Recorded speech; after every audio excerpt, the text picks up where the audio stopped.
What's up, everybody? John Eric Poli here with My MMA News, and today's guest just went viral with the video. Pleased today to be joined by Lydia Warren. Lydia, thanks for being here. It's great seeing you again. I know we spoke after your recent win earlier this year, so it's nice to see you in a different type of way here. I thought next time I saw you, we'd be promoting an upcoming fight, but we're talking about a big video here today. So thanks for being here, making the time for this interview.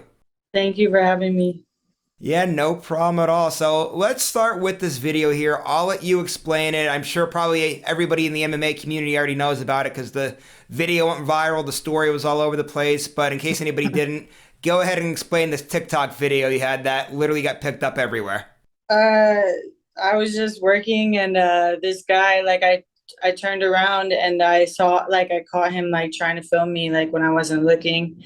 And yeah, it just kind of made me kind of got a little mad and started harassing him back. And yeah, this video came about me just harassing this dude, and then I almost deleted it because I was like, "Well, that was crazy, Lydia. Let's chill out."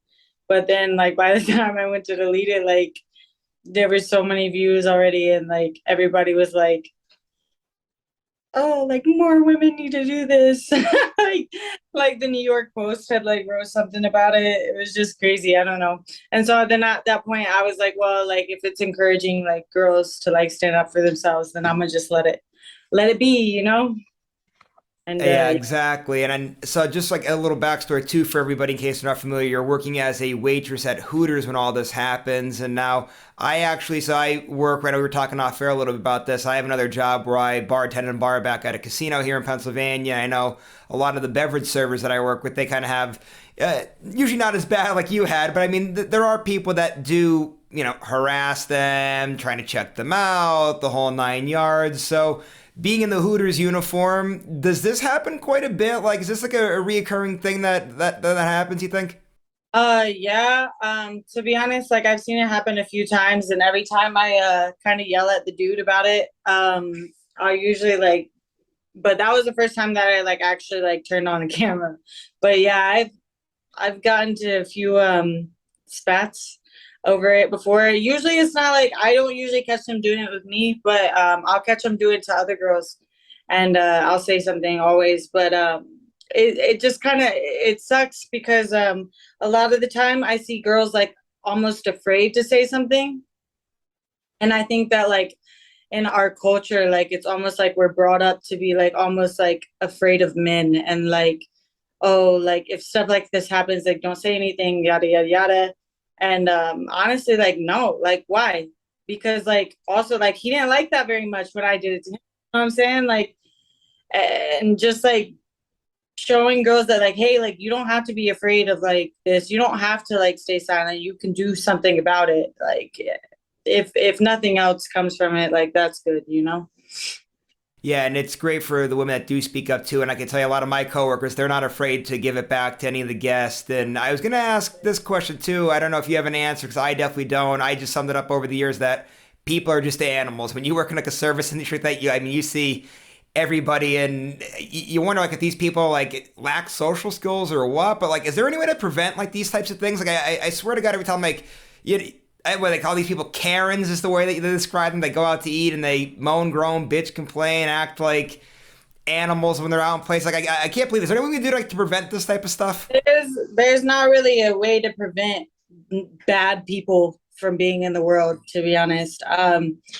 Basically, my whole thing is basically just let it go. That's one thing I've learned, and I tell a lot of people because a lot of people get very emotionally invested in the new girls that work there. It's hard. The service industry is hard, and if you've never worked in it, you're not gonna understand. But people treat you really really badly. People treat you poorly, and honestly, there's nothing you can do about it. That's just they're just not good people, and to turn the other cheek a lot of times is the best way to go about it, and then just go home. You know what I mean? I don't usually let people treat me poorly. I'll usually I don't get into altercations just because I don't want to fight for free. You know what I mean? And I'm really not an aggressive person in general. But any even so much as if I walk up to the table and I'm like, hey, how are you guys doing today? And if they don't say it back to me, or they're like, "Oh, we're good. How are you?" Like, da, da, da. Or if they're just like jerks and they're like, "Oh, I have a Sprite." Like, you know what I mean? Like, they just aggressive right off the bat. Like, they're just not nice people. I'll usually be like, if they say that to me, I'll usually be like, "Oh, I'm good too. Thank you for asking. What would you want to drink?" Like, and there's nothing wrong with that, because at the end of the day, like, no tip's worth being treated poorly. You know what I'm saying? Like, and I always tell the girls that, because a lot of girls will like cry, especially when they first start working in the service industry. They'll like get real emotional and like people being mean to them and yada yada. And I'm like, no, like, no tip's worth that. No tip is worth being treated poorly. No amount of money in the world. I'd rather stay broke. You know what I'm saying? I'd rather be broke than hurt. You know what I mean? It's just not worth it.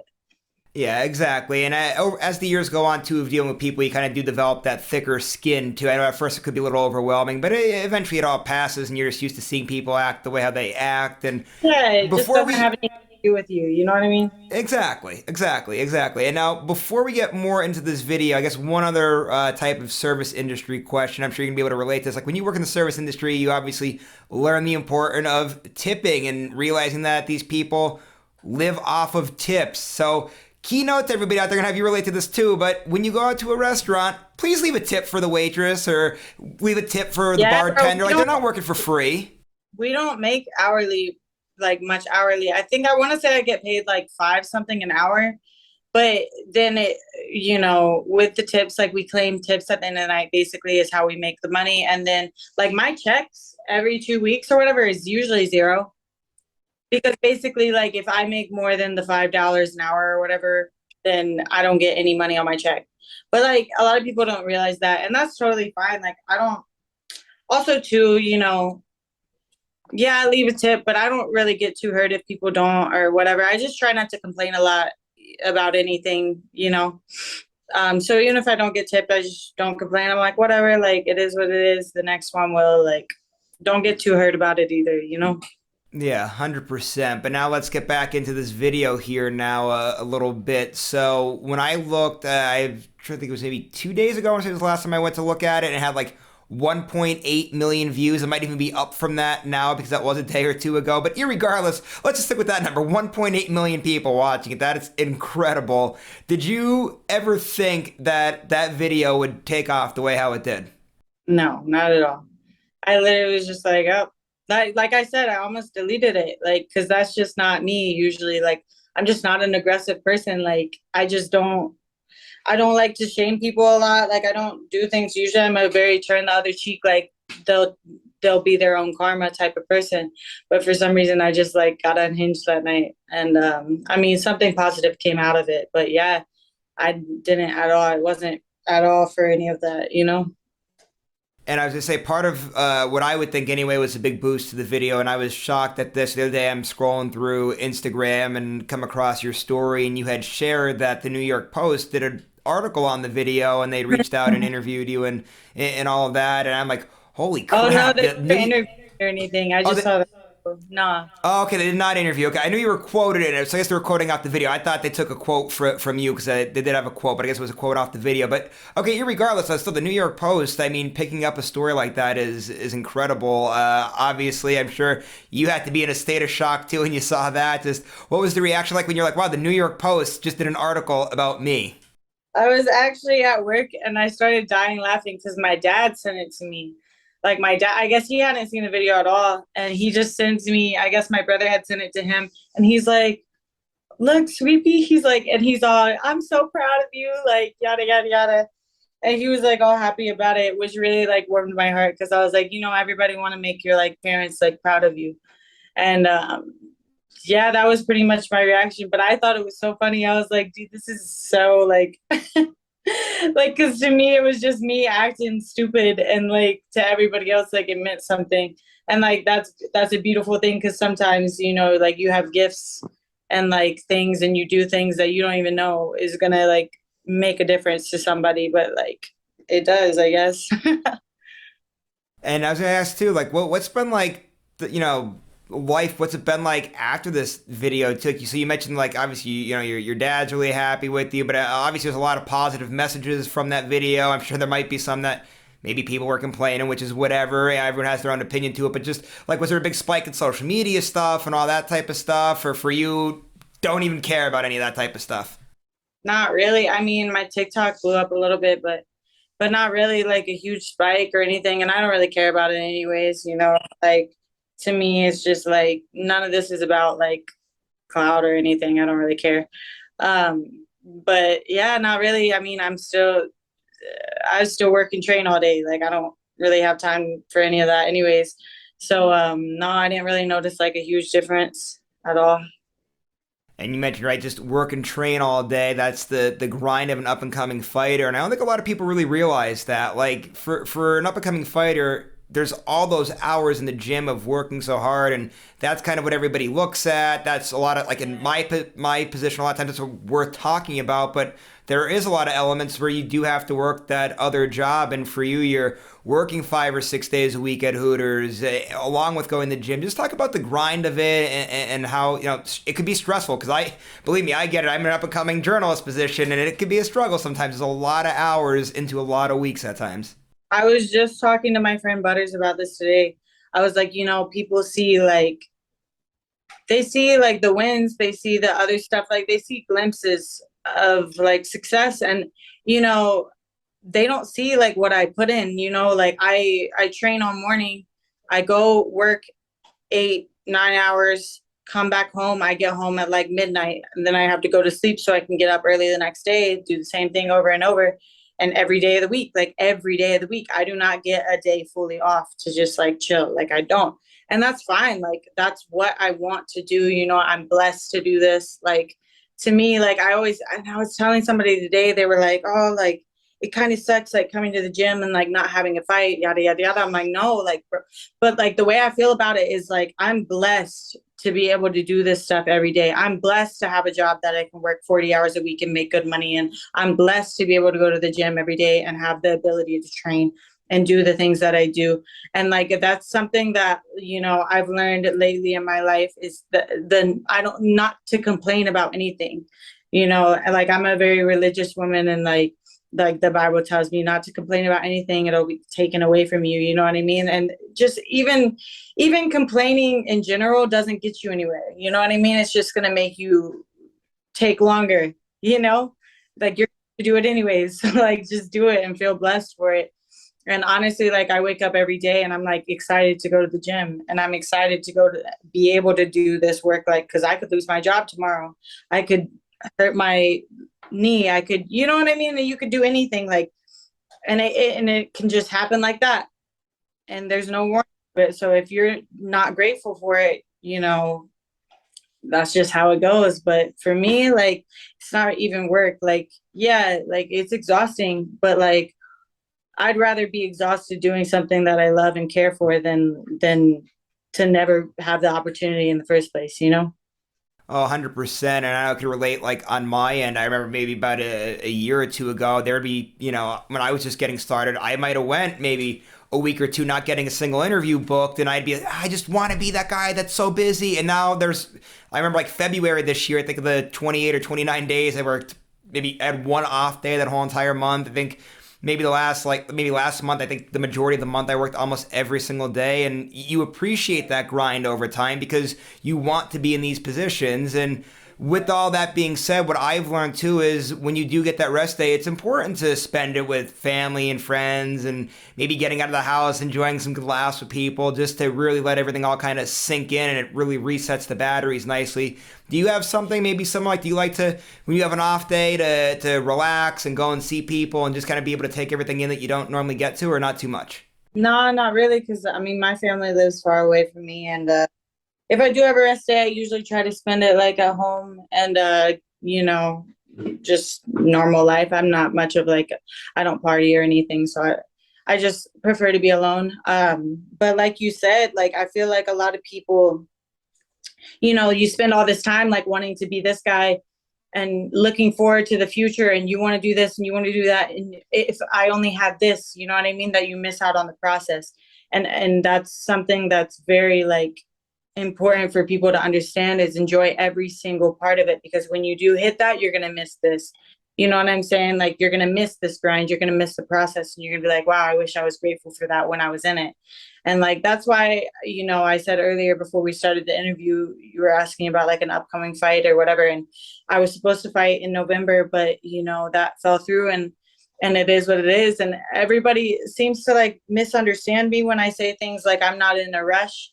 Because I think like it's almost like, oh, like so you like have an attitude about it or like whatever, you know what I mean, whatever they think about it. And I'm like, no, like, because as far as I'm concerned, like my seat at the table that I'm going to is already saved. Like there's nothing that I can or can't or anybody else can do about it. Like I'm gonna be there anyways.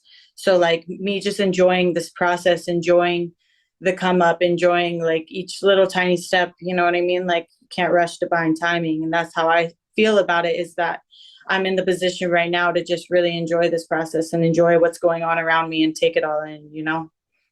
100%. And we're going to get more into that upcoming fight stuff too in just a second. While we're on the topic of the grind and everything, obviously the grind is between the job at Hooters and training. So let's stick with Hooters for just a little second here, then we'll get into the fighting stuff. I do want to ask you two questions about Hooters, and the first of which, how did you exactly pick working there, number one? And then number two, tell everybody, because you told me this off air, which I found very interesting. They've been such great people in your corner, which is awesome. Every time you have a fight, they sponsor you and help you out with different things. Let's talk about that a little bit.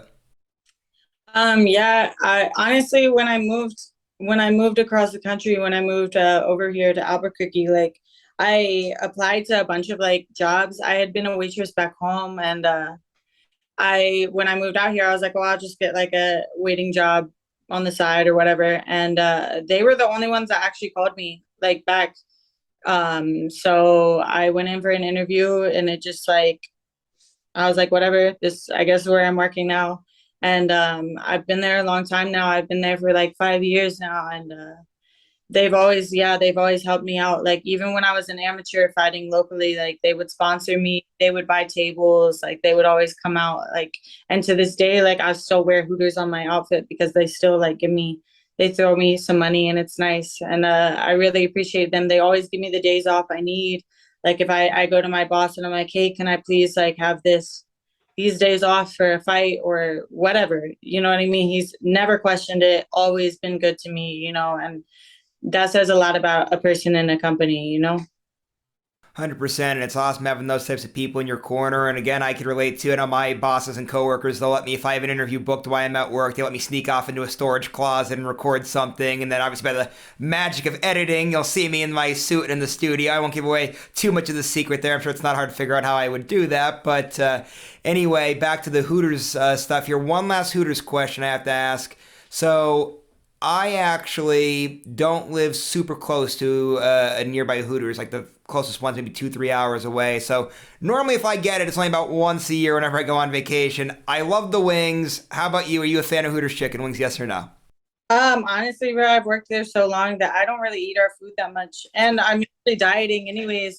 But yeah, like if I do, I'll get like I like the smoked wings. The smoked wings are. But yeah, I had never even eaten at a Hooters before I worked there. Like I was literally just applying to random places online, and they just called me, and I was like, okay, bet. But yeah, I mean, every once in a while, like I'll get a inkling for some wings. But yeah, I just see them every day. I just don't really want them that much. Yeah, oh, I got you too, and it's something that's a real thing too. Is like whenever you start working at a place like that, like I remember working at a pizza place when I was in high school. Still don't even want to eat at the pizza place that much. Like the casino I work at, don't ever want to go there and drink now. It's just part of the, Yeah, it's part weird, of how it right? is when when you're in that environment, you really don't want to do it when you're not, when Yeah. it doesn't become a free time type of a thing. But anyway, let's get into the fight career here a little bit. You did mention before that you were hoping to get a fight in by the end of the year. It didn't kind of, play out. There's plans maybe for November, that kind of question mark, more than likely not really. What kind of is the next move here? I know you kind of said that you're playing it all by ear, you're comfortable, you kind of accept things are however they are, but in a perfect world, what's kind of like the next move here for you? Honestly, I mean, I don't train too, I don't change too much when I'm in camp. So like I train every day, like hard, like as if I'm in camp. So like as far as I'm concerned, like whatever pops up, and like I know I trust my managers. You know what I mean? I trust them to look after me, give me a good opportunity when it's time, and I'm never rushing to prepare for something because I'm consistently prepared. You know what I mean? So whenever it does happen, like it happens.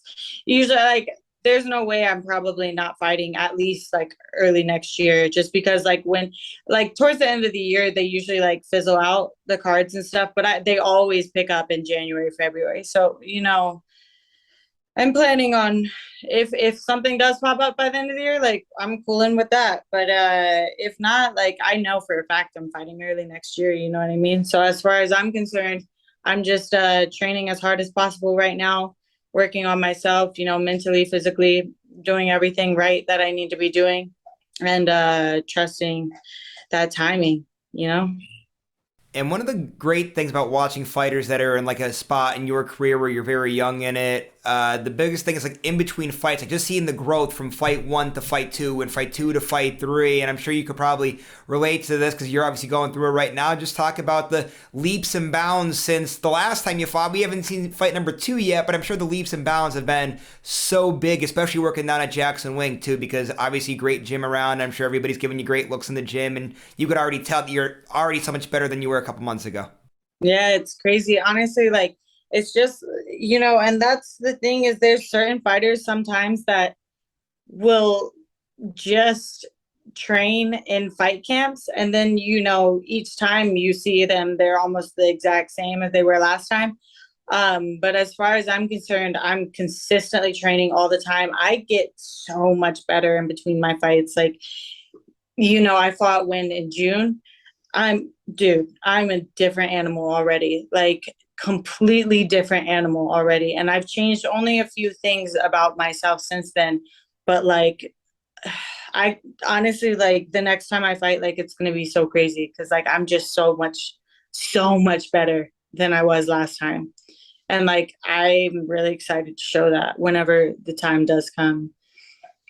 And we're looking forward to seeing that too when the time does indeed come. One last training question along the lines of Jackson Wink. Obviously, a lot of great level fighters there. I know you're close. We'll talk with the females here in the gym with you, right? Holly Holm, you work with quite a bit. Michelle Watterson. I know I've seen photos with Clarissa Shields. Just talk a little bit about all those girls and how they're doing. I know we're kind of looking forward to seeing everybody's next move coming out of the gym because it's been a little bit of a minute there for free guys. So we're looking forward to see the next move for everybody.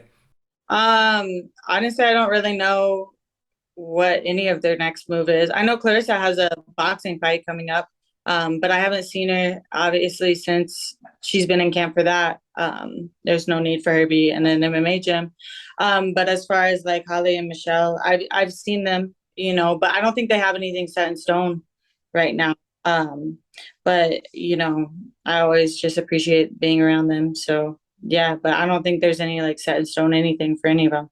All right, so now I just got one last thing for you before we wrap things up here, and that's a social media question for you. So before I do any of these interviews, I usually always look at the fighter, whoever I'm interviewing, their Instagram and their social media pages. And anyway, on your Instagram bio, it said, I have it written down here, NBA Young Girl. When I saw it, I go, what the hell is NBA Young Girl? I Googled it, was no help at all. There's this kind of like this rule of journalism, you could say, like when you're in my shoes here, where it's like, if you don't know the answer, expect that everybody out there doesn't know the answer. So I don't know the answer. What in God's name is NBA Young Girl?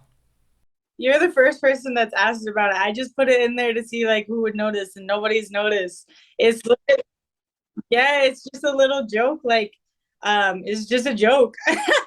Cause there's always like these memes and stuff that's like NBA young boy, and he's just like a menace to society, basically. And it's just like a joke. And so I always like joke around with my friends. I'll be like NBA young girl, NBA young girl. And so I like told them I'm gonna use it for my fight name now, like just for funsies, like just because to see if anybody gets it. And it makes absolutely no sense, but it's literally just me just joking, being like, oh, I'm just a menace, like just NBA young girl. I don't know. That's literally all that it is. There's no like deeper meaning to it other than me just like joking around.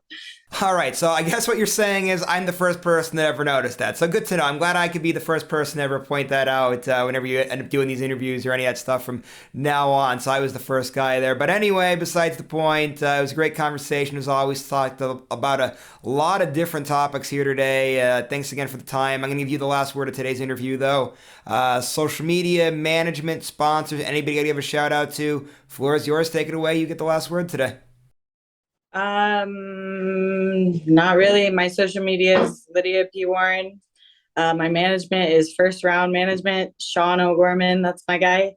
And yeah, I don't have anything else to shout out right now. So